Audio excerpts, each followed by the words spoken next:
Hey, I'm Milan Agnani, a graduate student at the Steel Research Center here at Colorado School of Mines. And in this video, I'll be talking about fatigue behavior of carburized steel, which is my PhD project. So in the next few minutes, I'll be talking about what is fatigue and what are carburized steels.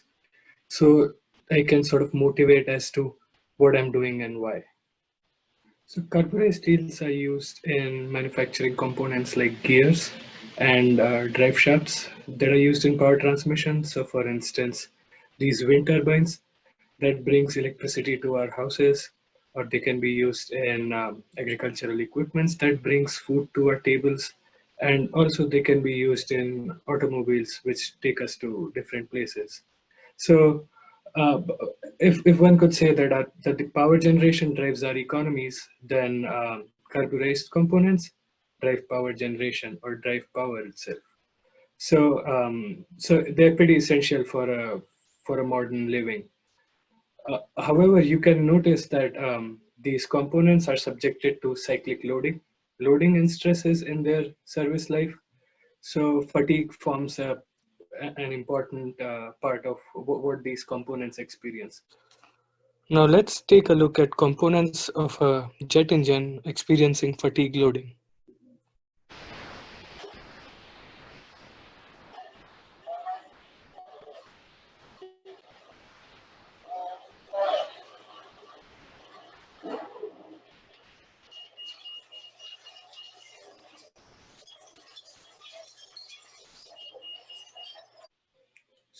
So one can see that fatigue-related failures can be detrimental, not only financially, but they may also lead to loss of life, and we would want to avoid them.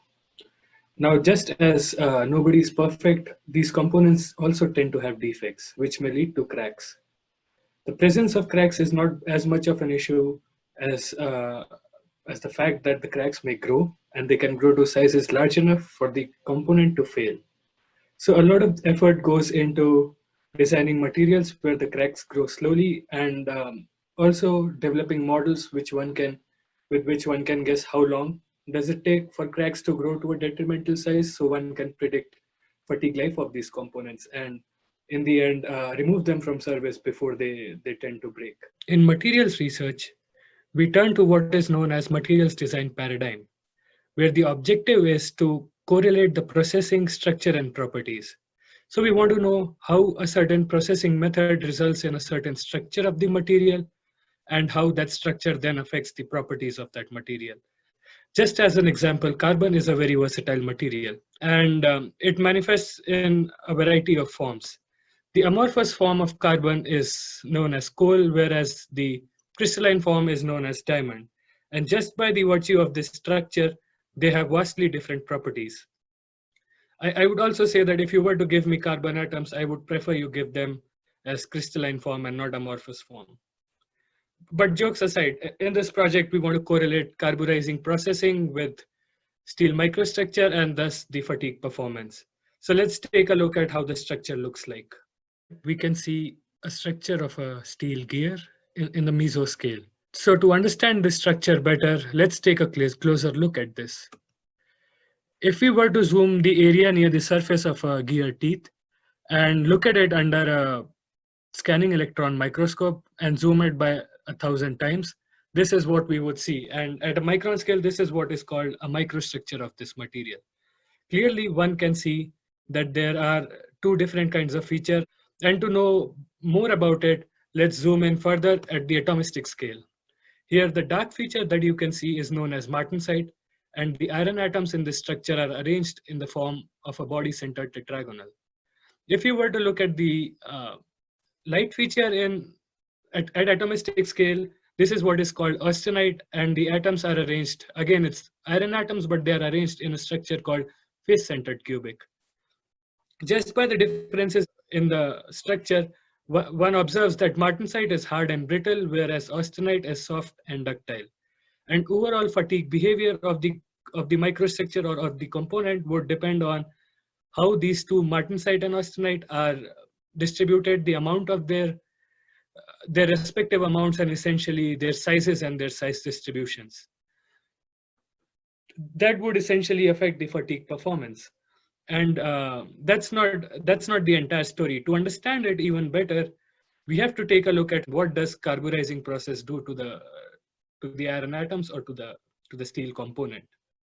So during the process of carburizing, a component, for instance, a steel gear, is heated to elevated temperatures of about 1000 or 1100 degrees Celsius, and it's held there in a carbon-rich atmosphere.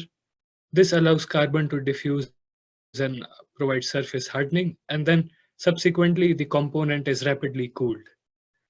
Now, during the processing phase, at elevated temperature, the microstructure manifests as fully austenitic uh, polycrystalline aggregates of face-centered cubic iron, known as austenite grains, or at room temperature known as prior austenite grains. And as you cool it down below a certain temperature, a part of this austenite transforms to martensite, and that results in a dual phase microstructure containing plate martensite and retained austenite. Now, this schematic is somewhat similar to the scanning electron micrograph I showed you a minute or two ago. A lot of researchers have previously looked into correlating fatigue performance of these components with the prior austenite microstructure. And a very few number of articles exist that correlate martensitic microstructure with the fatigue performance. And there's a reason for that. The austenite to martensite transformation occurs at a speed of sound in steel. So that's 3000 meters per second. And at the micro scale, it's within nanoseconds you can see it, martensite would transform. And what that means is that it's very difficult to observe, and very few people have been able to observe it. However, uh, people have looked at it in the past using stereology, which is something similar to a post-mortem analysis. So if crime has happened, or let's say martensite plate has grown, once we have that martensite, we look at it and we can deduce as to what might have happened. So in the next minute or so, I'll explain how we use stereology to study martensitic microstructure in our components. Trust me, this is the last time I'm showing the same picture. Um, as I mentioned, we use stereology for something similar to a post-mortem analysis. And stereology is a technique where we take two-dimensional images like these, and we determine three-dimensional material properties from those. This technique is rooted in probability and statistics. So for example, we overlay a grid of points on this micrograph and see how many times do these intersections lie on the lighter region. For instance, in another case, we overlay lines and we see how many times does a line cross a dark region. While, while we take hundreds and thousands of these readings actually represent three-dimensional properties such as the volume fraction of martensite or the surface area of a martensite plate. And what these stereological parameters enable us to do is to calculate physical parameters such as thickness of this martensite plate or average half length or radius of this martensite plate. In addition to that, if we perform image processing on these lighter areas, we can also come up with distribution for this retained austenite. So we developed this method to characterize martensitic and retained austenite microstructure. Using stereology, in this work, we were able to predict the trends in plate martensite sizes as a function of prior austenite grain size and also size distribution of retained austenite. We observed microstructure refinement in both these structures as a function of uh, refinement in prior austenite grain sizes. But the merit of this work lies in the fact that we were able to put numbers to these quantities or put numbers to these features, and this will be used in the future to predict fatigue performance and also understand the fatigue behavior of carburized steels. I want to thank my collaborators, undergraduate student Olivia Denano, Dr. Kip Findley, and Dr. Steve Thompson, who are my advisors. I would encourage you to read our article in the Journal of Materials Engineering and Performance, and I'd feel free to reach out to me with your questions and your comments. Thank you.